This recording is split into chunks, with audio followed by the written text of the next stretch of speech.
ಓಂ ನಮಃ ಶಿವಾಯ್. ಭಾರತ್ ಮಾತಾ ಶಿವಶಕ್ತಿ ಅವತಾರ್ ಪಿತಾಶ್ರೀ ಬ್ರಹ್ಮ ಬಾಬಾರವರ ವಾಣಿ. ಓಂ. ಪಿತಾಶ್ರೀ ಶಿವ ತಂದೆಯ ನೆನಪಿದೆ. ಮುರುಳಿಯ ದಿನಾಂಕ 14/8/2026. ಪ್ರಾತಃ ಕ್ಲಾಸ್ ರಿವೈಸ್ ಕೋರ್ಸ್ 12/7/2020. ಓಂ ನಮಃ ಶಿವಾಯ. ತಿಳುವಳಿಕೆಯುಳ್ಳ ಮಕ್ಕಳೇ, ಬಹಳ ಹಳೆಯ ಮಕ್ಕಳು ಸಹ ತಂತ್ರ ಮಂತ್ರದ ಬಲೆಯಲ್ಲಿ ಸಿಲುಕಿಕೊಂಡಿದ್ದಾರೆ. ಹೊರಬರಲು ಬಯಸುತ್ತಾರೆ, ಆದರೆ ಹೊರಬರಲು ಮನಸ್ಸಿಲ್ಲ. ಹಾಗಾದರೆ ಫಲಿತಾಂಶ ಏನಾಗುತ್ತದೆ? ನಮಗೆ ಬಾಬನ ಮೇಲೆ ನಿಶ್ಚಯವಿದೆ ಎಂದು ಹೇಳುತ್ತಾರೆ. ಇದು ಎಂತಹ ನಿಶ್ಚಯ? ಓಂ ನಮಃ ಶಿವಾಯ್.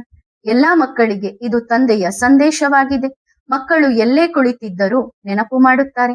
ಆದರೆ ಆ ಖುಷಿ, ಆ ಹುಮ್ಮಸ್ಸು, ಉತ್ಸಾಹ, ಆ ಪ್ರೀತಿ ಕೆಲವೊಮ್ಮೆ 7ನೇ ಆಕಾಶಕ್ಕೆ ಏರುತ್ತದೆ ಮತ್ತು ಕೆಲವೊಮ್ಮೆ ಶೂನ್ಯವಾಗುತ್ತದೆ. ವಿಶ್ವದಲ್ಲಿ ಯಾವುದೇ ಪರಿಸ್ಥಿತಿ ಬರಲಿ ಮಕ್ಕಳೇ, ಒಬ್ಬ ತಂದೆಯ ಪ್ರೀತಿ ಮಾತ್ರ ಅಂತಹದ್ದು. ಮತ್ತು ಯಾರು ಖುಷಿಯಾಗಿರುತ್ತಾರೋ, ತಂದೆಯ ಜೊತೆಗಿರುತ್ತಾರೋ ಅವರು ಸುರಕ್ಷಿತವಾಗಿರುತ್ತಾರೆ. ದುಃಖಿತರಾಗಬೇಡಿ, ಏಕೆಂದರೆ ಇದು ಕರ್ಮಭೋಗವಾಗಿದೆ. ಶರೀರದಲ್ಲಿ ಯಾವುದಾದರೂ ಕಾಯಿಲೆ ಬಂದರೆ ಮಕ್ಕಳಿಗೆ ಅನುಭವವಾಗುತ್ತದೆ, ಆತ್ಮಕ್ಕೆ ಅನುಭವವಾಗುತ್ತದೆ. ಏಕೆಂದರೆ ಕರ್ಮಗಳನ್ನು ಯಾರು ಮಾಡಿದರು, ಯಾರ ಜೊತೆ ಮಾಡಿದರು? ಆತ್ಮವು ಶರೀರದ ಜೊತೆಗೂಡಿ ಮಾಡಿತು. ಆದ್ದರಿಂದ ಇಬ್ಬರಿಗೂ ಫಲ ಸಿಕ್ಕಿತು. ನೋಡಿ ಮಕ್ಕಳೇ, ಬಾಬನವರಾದ ಮೇಲೆ ದುಃಖವೇ ಬರಬಾರದು ಎಂದು ಯಾರಾದರೂ ಯೋಚಿಸಿದರೆ ಇದು ಸಂಪೂರ್ಣ ತಪ್ಪು ಯೋಚನೆ. ಒಂದು ವೇಳೆ ಹಾಗೆ ಆಗಿದ್ದರೆ ನಮ್ಮ ಅಂತಿಮ ಸ್ಥಿತಿಯಲ್ಲಿ ಶರೀರಕ್ಕೆ ಬಹಳ ತೊಂದರೆ ಇತ್ತು. ಎಂತಹ ಕೆಮ್ಮು ಬರುತ್ತಿತ್ತೆಂದರೆ ಕೆಲವೊಮ್ಮೆ ಗಂಟಲೇ ಹರಿದು ಹೋಯಿತೇನೋ ಎನಿಸುತ್ತಿತ್ತು. ಬಹಳ ನೋವಾಗುತ್ತಿತ್ತು. ಅಂತಹ ಕಾಯಿಲೆ ಇತ್ತು. ಆಗ ಏನು ಹೇಳುವಿರಿ? ಬಾಬಾ ಮಾಡಿದರೆ. ಬಾಬಾ ಶರೀರವನ್ನೇ ಸಾಲವಾಗಿ ಪಡೆದಿದ್ದಾರೆ. ಆದರೆ ಬಾಬಾ ಏನು ಹೇಳುತ್ತಾರೆಂದರೆ, ಈ ಜನ್ಮಕ್ಕಾಗಿ ಸಾಲ ಪಡೆಯುತ್ತೇನೆ, ಅದರ ಫಲವನ್ನು ಪೂರ್ಣ 21 ಜನ್ಮಗಳಿಗಾಗಿ ನೀಡುತ್ತೇನೆ, ವಿಶ್ವದ ಮಹಾರಾಜನನ್ನಾಗಿ ಮಾಡುತ್ತೇನೆ.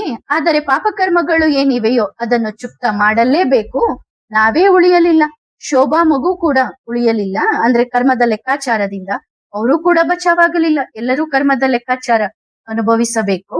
ಯಾರ ಶರೀರವನ್ನು ಧಾರಣೆ ಮಾಡಿದ್ದಾರೋ ಅವರು ಬಾಬಾನ ಮಕ್ಕಳಾದ ಮೇಲೆ ತೊಂದರೆಯಾಗುತ್ತಿದೆ, ದುಃಖವಾಗುತ್ತಿದೆ ಎಂದು ಯೋಚಿಸಿದರೆ ಅದು ಸಂಪೂರ್ಣ ತಪ್ಪು ಯೋಚನೆ. ಏಕೆಂದರೆ ಬಾಬಾ ಏನು ಮಾಡುತ್ತಾರೆ? ಬಾಬನ ಪ್ರೀತಿಯು ಆ ದುಃಖವನ್ನು ಸಹಿಸುವ ಶಕ್ತಿಯನ್ನು ನೀಡುತ್ತದೆ. ಇದರಿಂದ ದುಃಖವು ಚಿಕ್ಕದಾಗಿ ಕಾಣುತ್ತದೆ ಮತ್ತು ಪ್ರೀತಿಯು ದೊಡ್ಡ ರೂಪದಲ್ಲಿ ಬರುತ್ತದೆ. ಆಗ ಪರಿಸ್ಥಿತಿಯು ಚಿಕ್ಕದಾಗುತ್ತದೆ. ತಂದೆಯ ಮೇಲೆ ಎಷ್ಟು ಪ್ರೀತಿ ಇದೆ? ಪ್ರೀತಿಯಲ್ಲಿ ಪ್ರತಿಯೊಂದನ್ನು ಸಹಿಸುವುದು ಬಹಳ ಸುಲಭವಾಗುತ್ತದೆ. ಮಕ್ಕಳು ಚೆಕ್ ಮಾಡಿಕೊಳ್ಳಿ, ನನ್ನ ಪ್ರೀತಿ ಎಷ್ಟಿದೆ?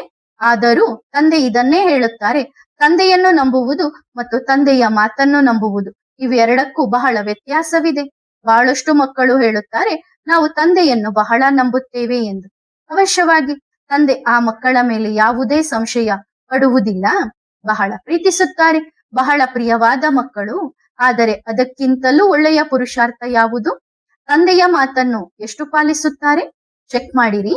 ತಂದೆ ಪ್ರತಿಯೊಬ್ಬ ಮಕ್ಕಳ ಸಂಕಲ್ಪವನ್ನು ಕೇಳುತ್ತಾರೆ, ನೋಡುತ್ತಾರೆ. ಮಕ್ಕಳು ಹೇಳುತ್ತಾರೆ, ಬಾಬಾ ಎಷ್ಟು ದೊಡ್ಡ ಲೆಕ್ಕಾಚಾರವಿರುತ್ತದೆ. ಬಾಬಾ ಹೇಳುತ್ತಾರೆ, ಮಕ್ಕಳೇ, ಆರಂಭವೇ ಮಕ್ಕಳಿಂದ ಆಗಿದೆ, ನಮ್ಮಿಂದಲೇ ಆಗಿದೆ. ಹಾಗಾದರೆ ಯೋಚಿಸಿ, ಅದು ಎಷ್ಟು ದೊಡ್ಡದಾಗಿರುವುದಿಲ್ಲ. ವಿಕಾರಗಳ ರಾಜರಂತೂ ನಾವೇ ಆಗಿದ್ದೇವೆ. ಪತಿತತನದ ರಾಜರಂತೂ ಮೊದಲು ನಾವೇ ಆಗಿದ್ದೇವೆ. ಆರಂಭವನ್ನು ನಾವೇ ಮಾಡಿದ್ದೇವೆ. ಹಾಗಾದರೆ ಕರ್ಮಭೋಗವು ಯಾರಿಗೆ ಸಿಗುತ್ತದೆ? ನಾವೇ ಪತಿತರು, ನಾವೇ ಪಾವನರಾಗುತ್ತಿದ್ದೇವೆ. ಸತ್ಯಯುಗದಲ್ಲಿ ಏನಾಗುವಿರಿ? ಇಲ್ಲಿ ನಿಮ್ಮ ಸ್ಥಿತಿಯನ್ನು ನೋಡಿರಿ. ಕೆಲವೊಬ್ಬ ಮಕ್ಕಳಂತೂ ಹೀಗಿದ್ದಾರೆ, ತಂದೆಯ ಮಕ್ಕಳಾಗಿದ್ದೇವೆ, ಆದರೆ ತಂದೆಯವರಾಗಿಲ್ಲವೂ ಕೂಡ. ಇಂದಿನ ಸಮಯದಲ್ಲಿ ಅಂದ್ರೆ ಇತ್ತೀಚಿನ ದಿನಗಳಲ್ಲಿ ಬ್ರಾಹ್ಮಣ ಮಕ್ಕಳಲ್ಲೂ ಸಹ ತಂದೆಯ ಮೇಲೆ ಎಲ್ಲರಿಗೂ ನಿಶ್ಚಯ ಬುದ್ಧಿ ಇಲ್ಲ. ಬಲೆ ಬಾಬಾ ಬೇರೆಲ್ಲೂ ಬರುವುದಿಲ್ಲ ಎಂದು ಹೇಳುತ್ತಾರೆ, ಆದರೆ ಮಧುಬನಕ್ಕೆ ಬರುವುದರ ಮೇಲೂ ನಿಶ್ಚಯವಿಲ್ಲ. ತಂದೆ ಮಧುಬನದಲ್ಲಿ ಪಾತ್ರ ಮಾಡಿದ್ದರ ಮೇಲೂ ನಿಶ್ಚಯವಿಲ್ಲ. ಹಾಗಾದರೆ ಎಂತಹ ಮಕ್ಕಳು? ತಂದೆ ಇದನ್ನೇ ಹೇಳುತ್ತಾರೆ ಎಂದು ಯೋಚಿಸಿ. ಸರಿ, ಇಲ್ಲಿ ತಂದೆ ಬರಲು ಸಾಧ್ಯವಿಲ್ಲ ಎಂದು ನಂಬದಿದ್ದರೆ ಹೋಗಲಿ, ಆ ಬಾಬನ ಮಾತನ್ನಾದರೂ ನಂಬಿ. ಈ ಬಾಬನ ಮಾತನ್ನು ನಂಬದಿದ್ದರೆ ಆ ಬಾಬನ ಮಾತನ್ನಾದರೂ ನಂಬಿ. ಈಗ ಚೆಕ್ ಮಾಡಿ, ಬ್ರಾಹ್ಮಣ ಮಕ್ಕಳಲ್ಲೂ ಎಂತೆಂತಹ ಮಕ್ಕಳಿದ್ದಾರೆ. ಒಂದು ವೇಳೆ ತಂದೆಯ ಮೇಲೆ ನಿಶ್ಚಯವಿದ್ದರೆ ಬೇರೆಲ್ಲೂ ಬೇರೆಯವರ ಬಳಿ ಉಲ್ಟಾ ಪಲ್ಟಾ ಕರ್ಮಗಳನ್ನು ಮಾಡಲು ಹೋಗುತ್ತಿರಲಿಲ್ಲ. ನಾವು ತಂದೆಯ ಮಾತನ್ನು ಕೇಳುತ್ತೇವೆ ಎಂದು ಹೇಳುತ್ತಾರೆ. ಹಾಗಾದರೆ ಈ ಉಲ್ಟಾ ಪಲ್ಟಾ ತಂತ್ರಮಂತ್ರ ಮಾಡಿಸಲು ಏಕೆ ಹೋಗುತ್ತಾರೆ? ಇದು ಕೇವಲ ಸಣ್ಣ ಮಕ್ಕಳ ಬಗ್ಗೆ ಹೇಳುತ್ತಿಲ್ಲ ನಾವು.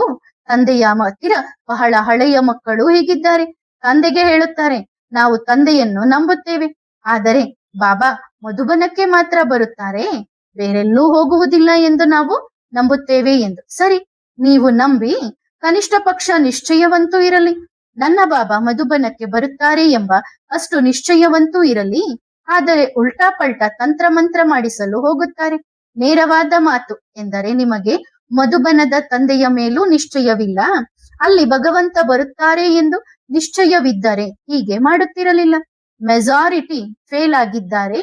ಅದಕ್ಕೆ ಹೇಳುತ್ತಾರಲ್ಲ, ಬ್ರಾಹ್ಮಣರ ವೃಕ್ಷವೂ ಅಲುಗಾಡುತ್ತದೆ ಎಂದು. ಅಲುಗಾಡುತ್ತಿದೆ. ತಂದೆಯ ಹೊರತಾಗಿ ಬುದ್ಧಿಯಲ್ಲಿ ಬೇರೆ ಯಾರಾದರೂ ಬಂದರೆ ಅದರರ್ಥ ಅಲುಗಾಡಿ ಕೆಳಗೆ ಬಿದ್ದರು ಎಂದು. ಕಾಯಿಲೆಯಾಯಿತು, ಒಳ್ಳೆಯದು. ಯಾರೋ ಏನೋ ಮಾಡಿಸಿರಬಹುದು, ನಡೆ ಅವರ ಬಳಿ ಹೋಗೋಣ. ನಷ್ಟವಾಯಿತು, ತನ್ನ ಪದವಿ ಸ್ಥಾನಮಾನ ಪಡೆಯಬೇಕು. ಅರೆ ನಡೆ, ಇಂಥವರ ಬಳಿ ಹೋಗೋಣ, ಅವರು ಸರಿ ಮಾಡುತ್ತಾರೆ. ಹಾಗಾದರೆ ತಂದೆ ಎಲ್ಲಿದ್ದಾರೆ? ತಂದೆಯನ್ನು ಬಿಟ್ಟೇ ಬಿಡಿ, ಏಕೆ ಹಿಡಿದುಕೊಂಡಿದ್ದೀರಿ? ಅವರ ಬಳಿಯೇ ಹೋಗಿ. ಒಳ್ಳೆಯ ಪೂಜಾರಿ ಇದ್ದಾರೆ, ಒಳ್ಳೆಯ ತಂತ್ರ ಮಂತ್ರವಿದೆ. ಆಗ ತಂದೆ ಏನು ಹೇಳುವರು? ಬಲೆ ಹೋಗಿ, ಇದನ್ನು ಧರ್ಮರಾಜನ ಶಿಕ್ಷೆ ಎನ್ನಲಾಗುತ್ತದೆ. ಈಗಲೂ ಸಮಯವಿದೆ. ಅರ್ಥವಾಗದಿದ್ದರೆ ನಿಮ್ಮ ದೃಶ್ಯವನ್ನು, ನಿಮ್ಮ ಲೆಕ್ಕಾಚಾರವನ್ನು ನಿಮ್ಮ ಕಣ್ಣುಗಳಿಂದಲೇ ನೋಡುವಿರಿ ಮತ್ತು ಇಲ್ಲೇ ನೋಡುವಿರಿ. ಏಕೆಂದರೆ ಕರ್ಮವನ್ನು ಇಲ್ಲೇ ಮಾಡಿದ್ದೀರಲ್ಲವೇ. ಸೂಕ್ಷ್ಮವಾದದ್ದು ಸೂಕ್ಷ್ಮದಲ್ಲೇ ಕಳೆಯುತ್ತದೆ. ಇಲ್ಲಿ ಏನು ಮಾಡಿದ್ದೀರೋ ದೊಡ್ಡ ದೊಡ್ಡ ಪಾಪಗಳಾಗಿವೆ. ತಂದೆಯ ಮಕ್ಕಳಾದ ಮೇಲೂ ತಂದೆಗೆ ದ್ರೋಹ, ಯಾವುದೇ ನಿಷ್ಠೆ ಇಲ್ಲ. ಆಗ ಏನು ಹೇಳುವುದು? ಸರಿ, ತಯಾರಾಗಿರಿ. ತಂದೆ ಯಾವಾಗ ಹೀಗೆ ಮಾಡಿ ಹಾಗೆ ಮಾಡಿ ಎಂದು ಹೇಳಿಲ್ಲ. ನಿಶ್ಚಯ ಬುದ್ಧಿ ವಿಜಯಂತಿ ಮತ್ತು ಸಂಶಯ ಬುದ್ಧಿ ವಿನಶಂತಿ ಎಂದು ನಿಶ್ಚಿತವಾಗಿದೆ. ತಂದೆಯಂತೂ ಹೇಳುತ್ತಾರೆ, ನಿಮಗೆ ನಿಶ್ಚಯವಿಲ್ಲ, ಅದಕ್ಕೆ ನೀವು ಅಲ್ಲಿಗೆ ಹೋಗುತ್ತೀರಿ. ಅರೆ, ನಿಮಗೆ ಎಷ್ಟು ನಿಶ್ಚಯವಿದೆ ಎಂಬ ನಿಮ್ಮ ಸತ್ಯವನ್ನು ನೀವೇ ನೋಡಿಕೊಳ್ಳಿ. ನೀವು ಅಂತಹ ಬಾಬಾಗಳ ಬಳಿ ಹೋಗುತ್ತೀರಿ, ಯಾರು ಇತರರಿಗೆ ದುಃಖ ಕೊಡುವವರಾಗಿದ್ದಾರೆ, ಯಾರಿಗೋ ದುಃಖ ನೀಡಿ ತಮ್ಮ ಸುಖದ ಇಚ್ಛೆ ಮಾಡುತ್ತಿದ್ದಾರೆ. ಮತ್ತು ಇದು ನಡೆಯುತ್ತದೆ ಏಕೆಂದರೆ ಇದು ರಾವಣನ ರಾಜ್ಯವಾಗಿದೆ. ಆದ್ದರಿಂದ ಅದರಲ್ಲಿ ಶಕ್ತಿಯೂ ತುಂಬಿದೆ. ಹಾಗಾದರೆ ಹೇಗೆ ಆಗುವುದಿಲ್ಲ? ತಂದೆಯ ಮಡಿಲಿನಲ್ಲಿದ್ದು ಎಷ್ಟೇ ಪರೀಕ್ಷೆ ಬಂದರೂ ಪಾರಾಗಿ ತಂದೆ ಮೂರ್ತಿಯನ್ನು ಮಾಡುತ್ತಿದ್ದಾರೆ, ತಯಾರು ಮಾಡುತ್ತಿದ್ದಾರೆ.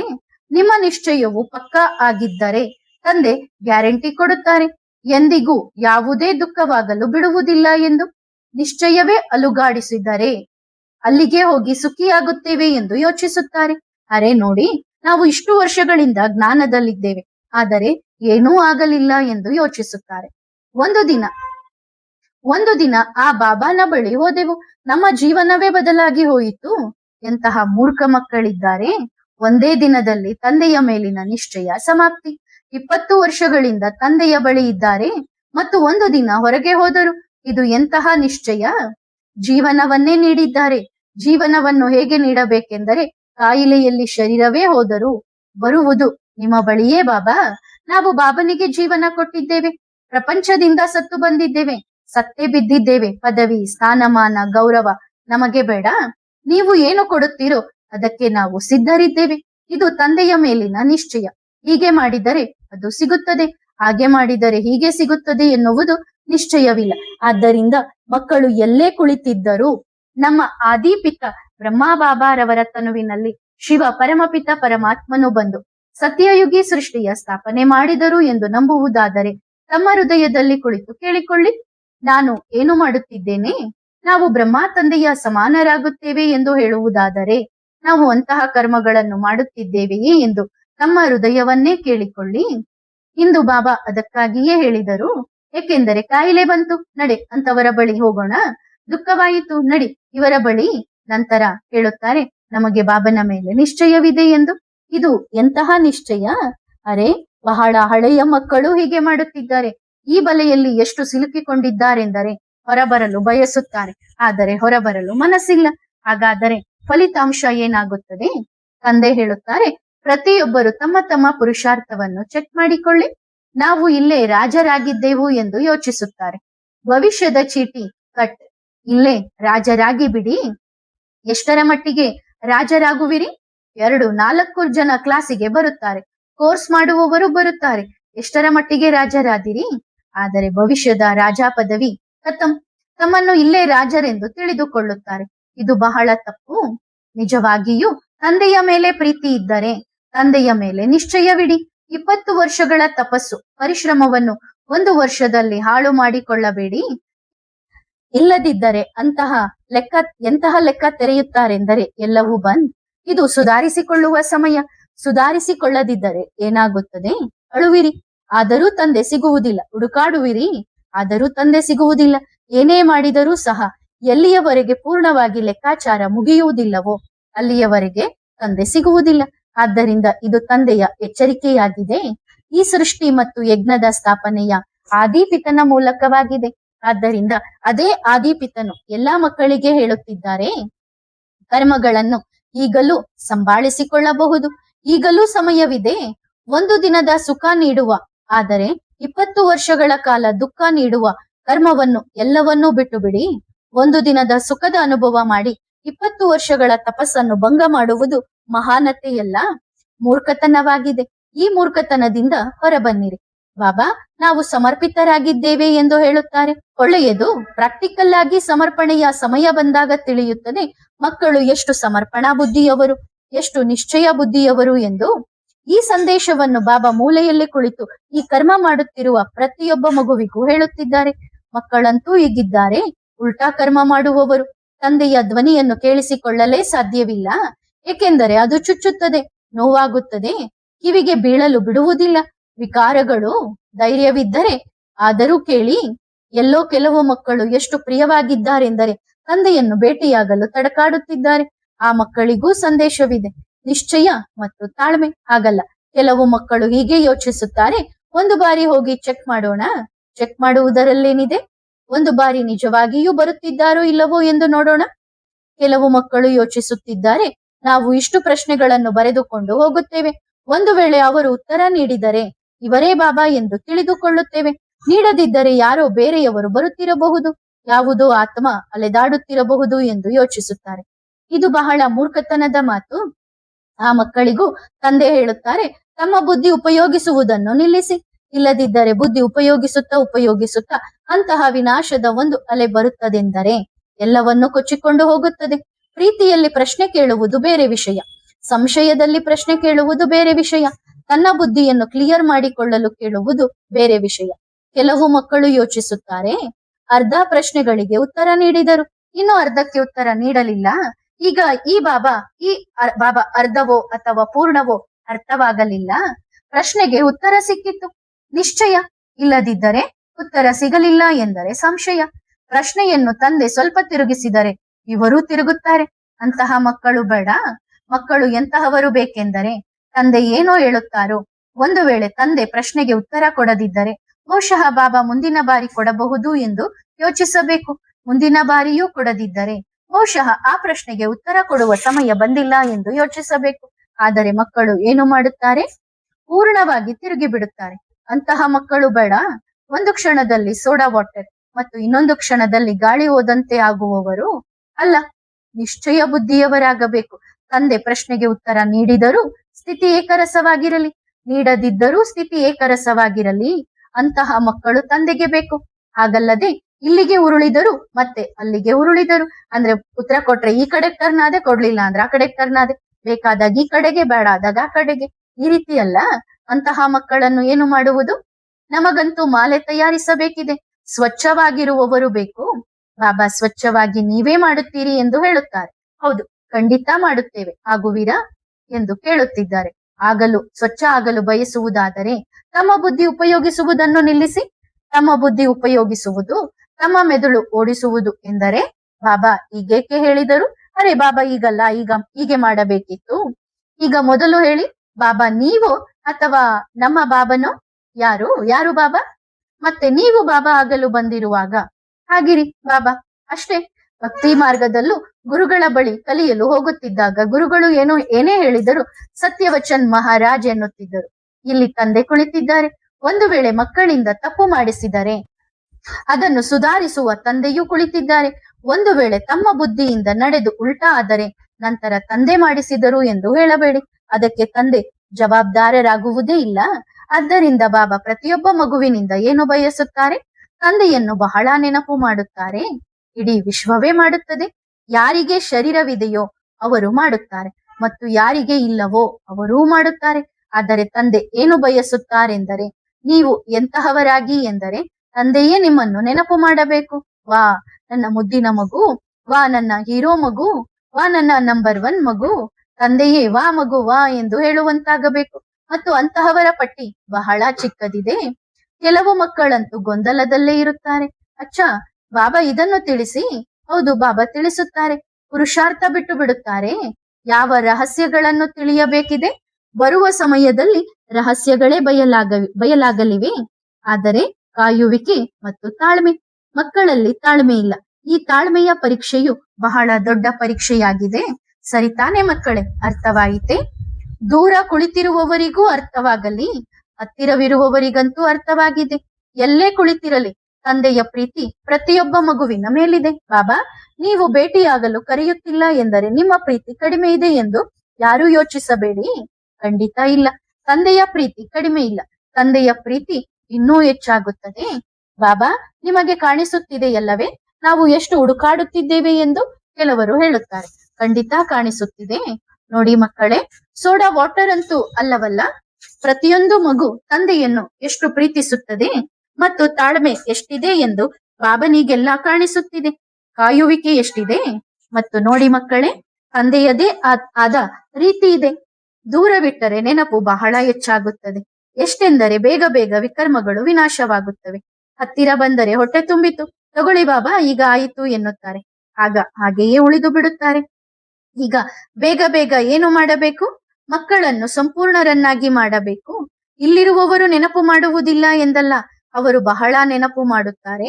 ಪ್ರತಿಯೊಂದು ಆತ್ಮದ ತನ್ನದೇ ಆದ ಪುರುಷಾರ್ಥವಿದೆ, ತನ್ನದೇ ಆದ ಪರಿಶ್ರಮವಿದೆ. ಇಲ್ಲಿರುವವರಿಗಂತೂ ಇನ್ನೂ ಹೆಚ್ಚು ನೆನಪು ಮಾಡಬೇಕು. ಏಕೆಂದರೆ ನಾವು ಪ್ರತಿ ಕ್ಷಣ ತಂದೆಯ ದೃಷ್ಟಿಯಲ್ಲಿದ್ದೇವೆ ಎಂದು. ನೀವು ಯಾರ ದೃಷ್ಟಿಯಲ್ಲಿದ್ದೀರಿ ಎಂದು ಹೇಳುತ್ತೀರಲ್ಲವೇ? ಕ್ಯಾಮೆರಾದ ದೃಷ್ಟಿಯಲ್ಲಿದ್ದೀರಾ? ಮತ್ತು ತಂದೆಯ ಬಳಿ ಎಂತಹ ಕ್ಯಾಮೆರಾ ಇದೆ ಎಂದರೆ ಅದು ಸೂಕ್ಷ್ಮದಲ್ಲಿ ಸೂಕ್ಷ್ಮವಾದ ವಿಷಯಗಳನ್ನು ನೋಡುತ್ತದೆ. ಪ್ರಪಂಚದ ಟಿವಿ ಹೊರಗಿನ ವಸ್ತುಗಳನ್ನು ನೋಡುತ್ತದೆ. ಮೂಗು, ಕಿವಿ, ಮುಖ ನೋಡುತ್ತದೆ, ಶರೀರ ಕಾಣಿಸುತ್ತದೆ. ತಂದೆಯ ಟಿವಿ ಎಂತಹದ್ದೆಂದರೆ ಬುದ್ಧಿಯೊಳಗೆ ನುಗ್ಗಿ ನೋಡುತ್ತದೆ ಏನು ನಡೆಯುತ್ತಿದೆ ಎಂದು. ಹೊರಗಿನ ಟಿವಿಯ ಅವಶ್ಯಕತೆ ಬಾಬನಿಗಿಲ್ಲ. ಹೊರಗಿನ ಟಿವಿಯನ್ನು ಮಕ್ಕಳಿಗಾಗಿ ಬಿಟ್ಟಿದ್ದಾರೆ. ಬಾಬನ ಟಿವಿ ಎಷ್ಟು ಪವರ್ಫುಲ್ ಆಗಿದೆ ಎಂದರೆ, ಎಲ್ಲಿ ಅಸಡ್ಡೆ ಮಾಡುತ್ತಿದ್ದಾರೆ ಅಂದ್ರೆ, ಎಲ್ಲಿ ಬಾಬನ ಮಾತನ್ನ ನೆಗ್ಲೆಕ್ಟ್ ಮಾಡ್ತಾ ಇದ್ದಾರೆ ಎಂದು ನೋಡುತ್ತಿದ್ದಾರೆ. ಆಗ ಹೇಳುತ್ತಾರೆ, ನಡೆ, ನಿನ್ನ ಕಿವಿ ಹಿಡಿದು ಎಳೆದುಕೋ, ಇಂತಹ ತಪ್ಪು ನೀನು ಮತ್ತೆ ಮುಂದೆ ಮಾಡಬೇಡ. ಸರಿತಾನೆ? ಮಕ್ಕಳು ತಮ್ಮ ಕರ್ಮಗಳ ಮೇಲೆ ಗಮನ ಕೊಡಲಿ. ತಂದೆಯ ಛತ್ರಛಾಯೆಯು ಬಹಳ ತಂಪಾಗಿದೆ. ಎಷ್ಟು ತಂಪಾಗಿರುತ್ತದೆ. ಮತ್ತು ಪ್ರಪಂಚದ ವಿಕಾರಗಳ ಬಿಸಿಲು ದೊಡ್ಡ ಅಗ್ನಿಯಾಗಿದೆ. ಅದರಲ್ಲಿ ಸುಟ್ಟು ಹೋಗುತ್ತಾರೆ. ಸರಿತಾನೆ ಮಕ್ಕಳೇ? ಎಲ್ಲಾ ಮಕ್ಕಳಿಗೆ ಬಲೆ ಎಲ್ಲೇ ಕುಳಿತಿದ್ದರು ನನ್ನ ಪ್ರೀತಿಯ ಮಧುರಾತಿ ಮಧುರ ಪರಮಧಾಮ ನಿವಾಸಿ ನನ್ನ ಶಿವ ಬಾಬನ ಕಡೆಯಿಂದ, ಪ್ರೀತಿಯ ಮಳೆ ಸುರಿಸುವ ಬಾಬನ ಕಡೆಯಿಂದ ಮಧುರಾತಿ ಮಧುರ ಮುದ್ದಿನ ಮಕ್ಕಳಿಗೆ ಮಧುರಾತಿ ಮಧುರ ನೆನಪು ಪ್ರೀತಿಗಳು. ಮಧುರ ಮಧುರ, ಎಷ್ಟು ಮಧುರ, ಎಷ್ಟು ಮಧುರ ಎಂದರೆ ಪ್ರಪಂಚದಲ್ಲಿ ಯಾವುದೇ ಹಣ್ಣು ಅಷ್ಟು ಮಧುರವಾಗಿಲ್ಲ. ಬೆಲ್ಲ, ಸಕ್ಕರೆ ಸಿಹಿಯಲ್ಲ, ಅಂತಹ ಸಾಕ್ರಿನ್ ಇದೆಯಲ್ಲವೇ? ಆ ಪ್ರೀತಿಯಲ್ಲಿ ಒಂದು ಬಾರಿ ಮುಳುಗಿದರೆ ಬೇರೆ ಯಾವುದೇ ಬಣ್ಣ ಹತ್ತುವುದೇ ಇಲ್ಲ. ಸರಿತಾನೆ ಮಕ್ಕಳೇ? ಎಲ್ಲಾ ಮಕ್ಕಳಿಗೆ ಹೆಸರಿಸುತ್ತಾ ಅಂದ್ರೆ ಅವರ ಹೆಸರನ್ನ ತಗೊಳ್ತಾ ಅವರಿಗೆ ಮಧುರಾತಿ ಮಧುರ ನೆನಪು ಪ್ರೀತಿಗಳು. ಯಾರು ಭೇಟಿಯಾಗಲು ಹಂಬಲಿಸುತ್ತಿದ್ದಾರೋ ಬಾಬಾ ಎಲ್ಲರನ್ನೂ ಭೇಟಿಯಾಗುತ್ತಾರೆ. ನನ್ನ ಬಾಬಾ ನನಗಾಗಿ ಸಮಯ ನಿಗದಿಪಡಿಸಿದ್ದಾರೆ. ನನ್ನ ಬಾಬಾ ನನ್ನನ್ನು ಖಂಡಿತ ಭೇಟಿಯಾಗುತ್ತಾರೆ ಎಂಬ ಸಂಪೂರ್ಣ ನಿಶ್ಚಯವನ್ನು ನನ್ನ ಬಾಬನ ಮೇಲೆ ಇಟ್ಟರೆ ಕೆಲವು ಮಕ್ಕಳು ಯೋಚಿಸುತ್ತಾರೆ, ಮೊದಲು ಭೇಟಿಯಾಗಿ ಬಿಡೋಣ, ಜನಸಂದಣಿ ಬರುತ್ತದಲ್ಲವೇ, ನಂತರ ಸರದಿ ಬರುತ್ತದೋ ಇಲ್ಲವೋ ಯಾರಿಗೆ ಗೊತ್ತು ಎಂದು. ಅರೆ, ನಿಮ್ಮ ಪ್ರೀತಿ ಎಷ್ಟಿರಬೇಕೆಂದರೆ ಜನಸಂದಣಿಯಲ್ಲೂ ತಂದೆ ಹೇಳಬೇಕು, ಮಗು ಇಲ್ಲಿಗೆ ಬಾ, ನನ್ನ ಬಳಿ ನಡೆದು ಬಾ ಎಂದು. ಅಂತಹ ಪ್ರೀತಿ ಇರಲಿ. ಆ ಜನಸಂದಣಿಯಲ್ಲಿ ತಂದೆ ಧ್ವನಿ ಕೊಡಬೇಕು, ಬಾ ನನ್ನ ಮಗುವೆ, ಆ ಪಟ್ಟಿಯಲ್ಲಿ ನಿನ್ನ ಹೆಸರಿದೆ. ಯಾರನ್ನು ನಾನು ನೆನಪು ಮಾಡುತ್ತೇನೋ, ಬಾ ಮಗುವೆ, ಈ ಜನಸಂದಣಿಯಿಂದ ಹೊರಬಾ, ನಾನು ನಿನ್ನನ್ನು ಬಹಳ ಪ್ರೀತಿಸುತ್ತೇನೆ. ಅಷ್ಟು ಪ್ರೀತಿ ಇರಲಿ. ಅಂದ್ರೆ ನಾವು ಮಕ್ಕಳು ಬಾಬಾ ನಮ್ಮನ್ನು ಕರೆಯುವಷ್ಟು ಬಾಬನನ್ನ ಪ್ರೀತಿ ಮಾಡ್ಬೇಕು. ಸರಿತಾನೆ ಮಕ್ಕಳೇ? ಎಲ್ಲಾ ಮಕ್ಕಳಿಗೆ ಮಧುರಾತಿ ಮಧುರ ನೆನಪು ಪ್ರೀತಿಗಳು. ಗುಡ್ ಮಾರ್ನಿಂಗ್, ಗುಡ್ ನೈಟ್ ಹೇಳುವುದಿಲ್ಲ, ಏಕೆಂದರೆ ಮಾರ್ನಿಂಗ್ ಶುಭೋದಯ ಬರಲಿದೆ. ಸರಿತಾನೆ? ಓಂ. ಆತ್ಮಿಕ ಮಕ್ಕಳು ಆತ್ಮಿಕ ಮಾತ್ ಪಿತಾ ಬಾಪ್ ದಾದಾರವರಿಗೆ ಮಾಡುವ ನೆನಪು ಪ್ರೀತಿ ಮತ್ತು ನಮಸ್ತೆ. ಧನ್ಯವಾದ ಬಾಬಾ, ಶುಕ್ರಿಯಾ. ವರದಾನ: ಪದಮಾಪದಂ ಪತಿ ಭವ. ಇವತ್ತಿನ ಪದಮಾಪದಂ ಪತಿಗಳು ಮಾಡಲಾಗದ ಕಾರ್ಯವನ್ನು ನೀವು ಮಕ್ಕಳು ಮಾಡಬಲ್ಲಿರಿ. ನಿಮ್ಮ ಬಳಿ ಅಂತಹ ಒಂದು ಶಕ್ತಿ ಇದೆ. ಅದರ ಮಹತ್ವವನ್ನು ಅರ್ಥ ಮಾಡಿಕೊಂಡರೆ ಸ್ವಯಂ ಮಾತ್ರವಲ್ಲ, ಇತರರನ್ನು ಪದ್ಮಾಪದಂಪತಿಗಳನ್ನಾಗಿ ಮಾಡಬಹುದು. ಅದುವೇ ನಿಮ್ಮ ಸಂಕಲ್ಪ ಶಕ್ತಿ. ನಿಮ್ಮ ಸಂಕಲ್ಪ ಶಕ್ತಿಯು ಎಷ್ಟು ಶ್ರೇಷ್ಠವಾಗಿದೆ. ಜಮಾ ಮಾಡಿ ಮತ್ತು ಮಾಡಿಸಿ, ಅಥವಾ ವ್ಯರ್ಥವಾಗಿ ಕಳೆದುಕೊಳ್ಳಿ, ಇದು ನಿಮ್ಮ ಮೇಲೆ ಅವಲಂಬಿತವಾಗಿದೆ. ಕಳೆದುಕೊಳ್ಳುವವರು ಪಶ್ಚಾತ್ತಾಪ ಪಡಬೇಕಾಗುತ್ತದೆ ಮತ್ತು ಜಮಾ ಮಾಡುವವರು ಸರ್ವ ಪ್ರಾಪ್ತಿಗಳ ಉಯ್ಯಾಲೆಯಲ್ಲಿ ತೂಗಾಡುತ್ತಾರೆ. ಹಾಗಾದರೆ ನೀವು ಮಕ್ಕಳು ಉಯ್ಯಾಲೆಯಲ್ಲಿ ತೂಗಾಡುವಂತಹ ಪದ್ಮಾಪದಂಪತಿಗಳಾಗಿದ್ದೀರಿ ಅಲ್ಲವೇ? ಒಳ್ಳೆಯದು. ಓಂ ನಮಃ ಶಿವಾಯ.